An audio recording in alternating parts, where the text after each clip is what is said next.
14 जनवरी से मिथुन राशि बनने जा रही है बड़ी रहस्यमय राशि, क्योंकि एक अद्भुत परिवर्तन होने जा रहा है, बड़ा परिवर्तन होने जा रहा है। स्वयं सूर्य नारायण महाराज जो कि आत्मा के कारक, कॉन्फिडेंस के कारक है, आरोग्यता के कारक है, 14 तारीख को सूर्य मकर राशि में प्रवेश कर जाएगा और मकर संक्रांति का महापर्व इसी दिन पूरे भारतवर्ष में आयोजित होगा। ऐसे में ये मकर राशि मिथुन राशि वालों के लिए क्या सौगात लेकर के आ रही है, कौन सी चीजों का परिवर्तन होने जा रहा है, कौन से बड़े बदलाव होने जा रहे हैं, और अगर कोई सावधानी रखनी है तो वो सावधानी क्या होनी चाहिए, कौन सी गलती से बिल्कुल नहीं करनी चाहिए, जो जानकारी आज आपको इस वीडियो के अंदर मिलेगी। निश्चित तौर पर ये सटीक जानकारी कोई नहीं बताता, क्योंकि सब लोग अच्छा बोलना चाहते हैं, सतर्क कोई नहीं करना चाहता। तो मिथुन राशि के जातकों सीधा अपने टॉपिक पर आते हैं। ये कार्यक्रम आपको आपकी नाम राशि के अनुसार भी देख सकते हैं, लगन के अनुसार भी देख सकते हैं, परंतु चंद्र राशि के अनुसार देखना ज्यादा उचित होता है। सटीकता तो केवल आपकी कुंडली के अंदर होती है, इसलिए सटीकता से जानना चाहते हैं तो केवल अपनी कुंडली का परामर्श करवाना एक उचित मार्गदर्शन रहता है। सीधा आओ अपने टॉपिक को समझो। सबसे पहले देखो, करियर और व्यवसाय को लेकर के मुझे कुछ परिवर्तन नजर आ रहे हैं भैया 14 तारीख के बाद में। 14 तारीख से पहले की बात कहूं तो व्यापार के लिए बहुत अच्छा है सूर्य का ये परिवर्तन। सूर्य आपके व्यापारिक दृष्टिकोण को मजबूत करेंगे, कॉन्फिडेंस देंगे, कुछ नुकसान वगैरह से तो आपको बचा करके रखेंगे। कुछ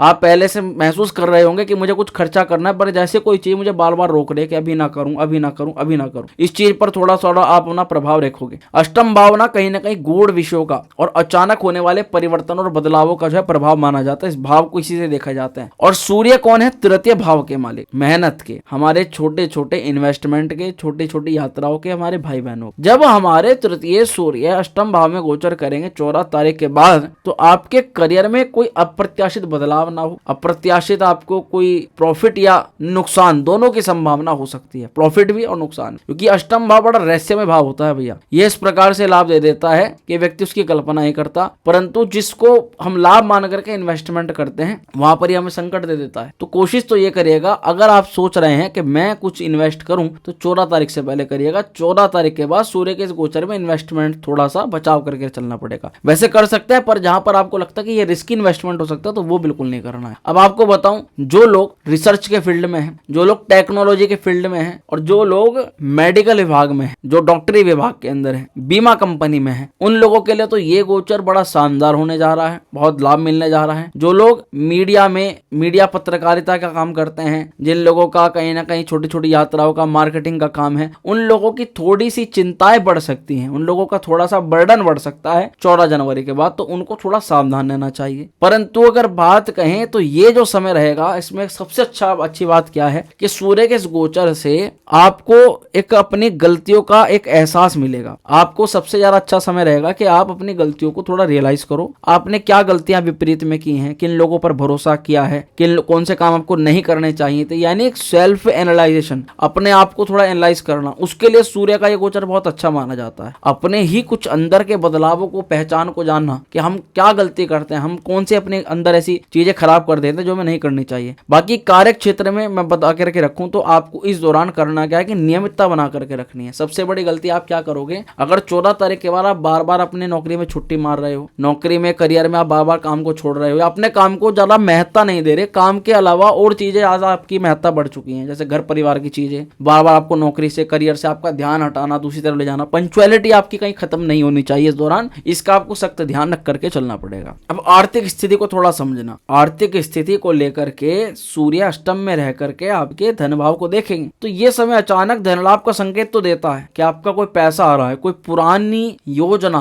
कोई पुराना निवेश जो आपने किया हुआ है, उस निवेश से आपको लाभ मिल जाए, उस पुराने निवेश का प्रॉफिट आपको मिल जाए, पर थोड़ा सा जोखिम भरे निवेश से आपको इस समय बचना है। मैंने बात की कि पुराना निवेश मिलेगा, पर इस समय निवेश ना करें, नया निवेश ना करें, इसका ध्यान रखें। सुझाव क्या है कि किसी अगर फाइनेंस का, पैसे का आप कुछ लगा रहे हो तो आपको किसी वित्तीय सलाहकार से मार्गदर्शन लेना चाहिए पैसे का जो आप कर रहे हो, क्योंकि आपको इस समय पैसे की सही समझ शायद नहीं हो सकती। तो अनावश्यक खर्चों पर नियंत्रण रखना ये आपको सुझाव है। थोड़ा इसका स्वास्थ्य पर क्या प्रभाव पड़ेगा इस पर भी चर्चा करते हैं। सूर्य अष्टम भाव में है, सूर्य आरोग्यता का कारक माना जाता, अष्टम भाव को इतना अच्छा नहीं माना जाता, साधारणतः बात तो यही है। तो स्वास्थ्य पर ध्यान आपका जरूर केंद्रित आपको रखना है। आपको थोड़ा सा पेट को लेकर, आंखों को लेकर के और हृदय को लेकर के थोड़ी सी चिंता हो सकती है, तो इसका थोड़ा सा ध्यान रखें। उपाय के दृष्टिकोण से नियमित रूप से योग और प्राणायाम करें, कोशिश करें सूर्य को प्रतिदिन अर्घ्य दें, तो आपके लिए ज्यादा अच्छा रहेगा, स्वास्थ्य के लिए लाभकारी। दाम्पत्य जीवन के लिए क्या है कि 14 तारीख के बाद दाम्पत्य जीवन पर कोई विशेष तनाव था, कोई संकट था,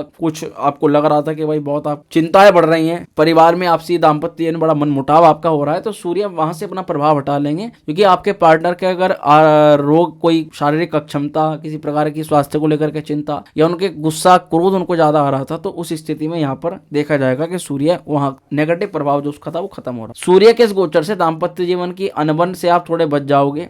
साथी के साथ, आपके पार्टनर के साथ संवाद थोड़ा बेहतर हो जाएगा। प्रेम संबंधों को लेकर के थोड़ी गहराई आएगी। पुराने संबंधों पर थोड़ी ज्यादा आप महत्व दोगे, पुराने संबंध थोड़े से ज्यादा कनेक्शन में आएंगे। इसलिए हो सकता है कि पुरानी किसी विशेष वस्तु, किसी व्यक्ति से बात बंद थी तो वो बात आपकी प्रारंभ हो सकती है, उस बात से आपकी शुरुआत हो सकती है, वहां से आपको कुछ रिलैक्स हो जाएगा। सुझाव क्या है इस चीज को लेकर के कि छोटी छोटी बातों को नजरअंदाज करने का प्रयास करें इस समय, और बार बार एक बात को रिपीट करने से बचें। ऐसा करने से आप बहुत समय, अच्छा समय लगा लेंगे और कहीं समय का व्यर्थ होने से आप बचा लें। थोड़ा सा विदेश यात्रा को लेकर के बहुत अच्छे अवसर मुझे दिखाई देने इस गोचर से, क्योंकि यहाँ पर सूर्य कहीं ना कहीं विदेश यात्रा का प्रबल योग बना रहा है।